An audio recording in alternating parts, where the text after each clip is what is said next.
It's Queen Aru. And welcome and thank you for joining me for another wonderful edition of Ask an Aquarius. If you haven't already, please hit the red subscribe button and smack that bell. Alright guys, if you like this video, please give it a thumbs up and pass it on to somebody else who may like it as well. And if you have time, it would be cool to hear from you in the comment section. All right, so somebody asked me a really great question. I love this question.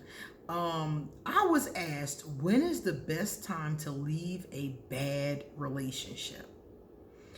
And this is not a cookie cutter answer because it depends on when, like at what point it got bad. It depends on a lot of factors. So let's break them down. First of all, if it's bad in the very beginning, like the first couple of months, the first 4 months, 5 months, 6 months, if it's bad already, as soon as I wouldn't even let it get to the 6 month. But seriously, if it's in the very beginning, as soon as something happens that is bad. Now, how bad is bad? Is it domestic violence bad? Is it they tried to shoot me bad? Is it we argue every day bad? Is it their baby's mom keep playing on my phone bad? Like, how bad is it? But if it's bad in the very beginning, I would not continue it. If anything popped off in the first 6 months, it's not very likely I would continue. Simply because of the fact that when you first meet somebody, they put forth their representative. We've talked about the representative before. This is the best version of themselves. So if they fucking up in the first couple of months and that's the best version of them, I'm good. No. So that's number one. Like, how long has it been? But let's say it was fine. Let's say the relationship was fine for 2, 3, 4, 5 years. You know, you had your ups and downs like any normal couple. And now you've come to this patch where it's just really bad. It's a lot of fighting. It's a lack of compromising, a lack of communication. Maybe somebody cheated. Let's say it's bad. You know, let's say it, hasn't been bad the whole time, but now it's in a really rough patch. Well, if it's been a while that you've been together and you come to that space, I would hang in there as long as we were both working on the situation. So I would exhaust every possibility. I would go to therapy. I would try self-help books. I would go on couples retreats. I would try anything and everything as long as my partner was willing and able and on top of it as well. So if we're working on it actively, seriously, because a lot of people say they're working on something. You know, somebody who's been working on something, like they've been working on forgiveness, or they've been working on a picture, or they've been working on a book. Oh God, how many of us have been working on a book for like 30 years and never finished a damn book? You know, it depends on if they're really working on it. Okay, is the person showing up in the relationship? Are they showing up for counseling? Are they communicating with you? Are they trying to work on the issues? As long as that person is showing up, I'm going to go 20 rounds with them. I'm going to keep going as long as they're going. But if they're not going, if they're half-assing, or if we're both going and it's not working, that's when it's time to leave. That's when it's time to give up.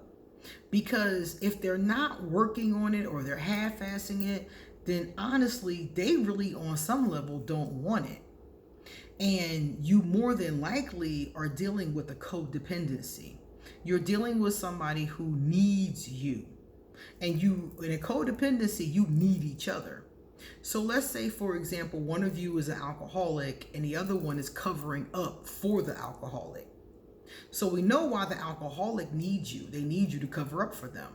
But why is the person covering up? What are they getting from the relationship?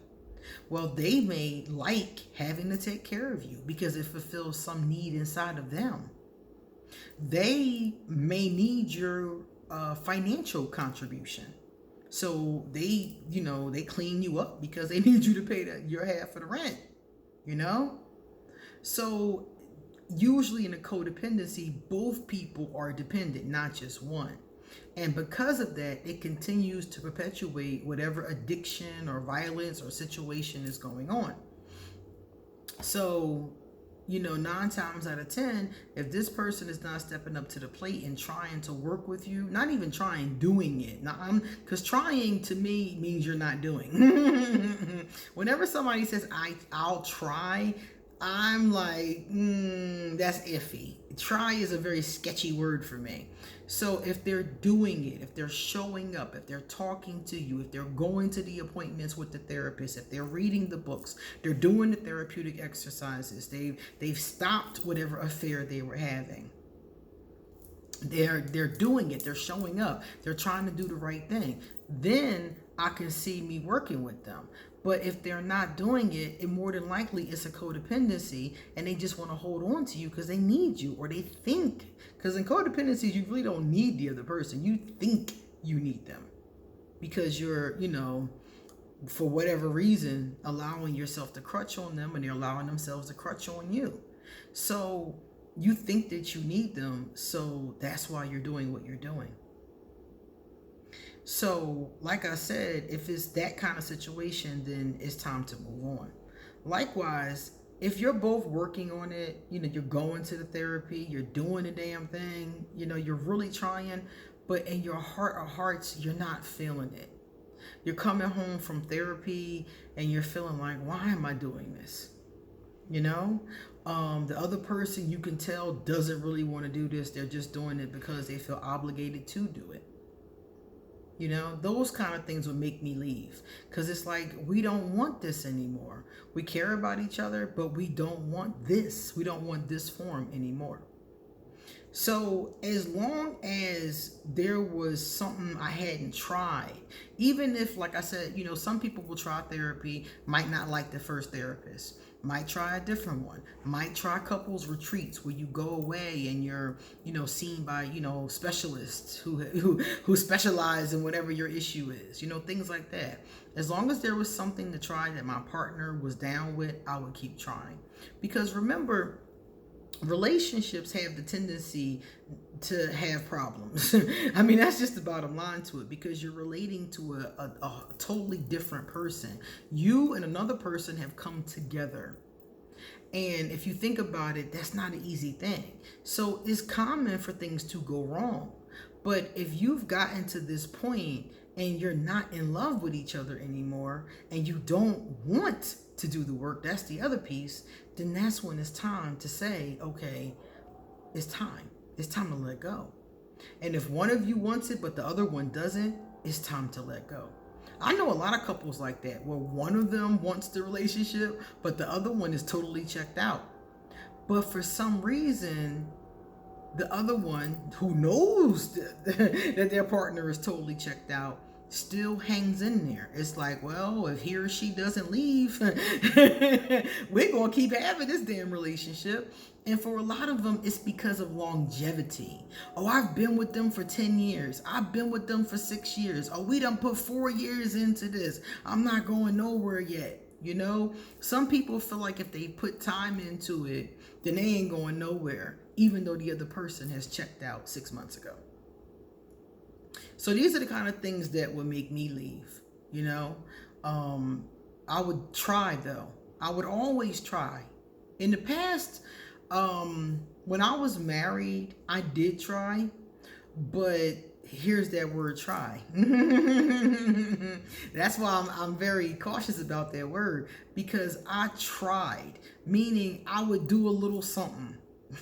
And then he'd get on my nerves and I wouldn't do it no more. Or he'd get on my nerves and we fight again. Or, or I get on his nerves, So something would happen. And then all that trying was over. Either you're doing or you're not doing.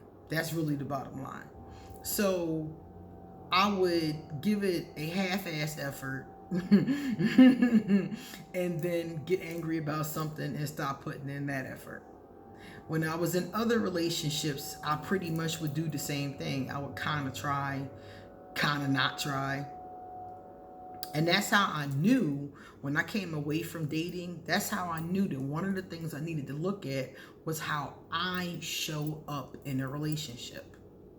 Because if you're not showing up in a relationship, like you're not, like coming to school with your backpack and your pencils. Think about when you go to school. Some students come with no supplies. The uniform isn't even clean, and other students come and they ready. The uniform is clean. They buttoned up to the top. They got their pencil sharpened. They got a brand new notebook. They show up for school.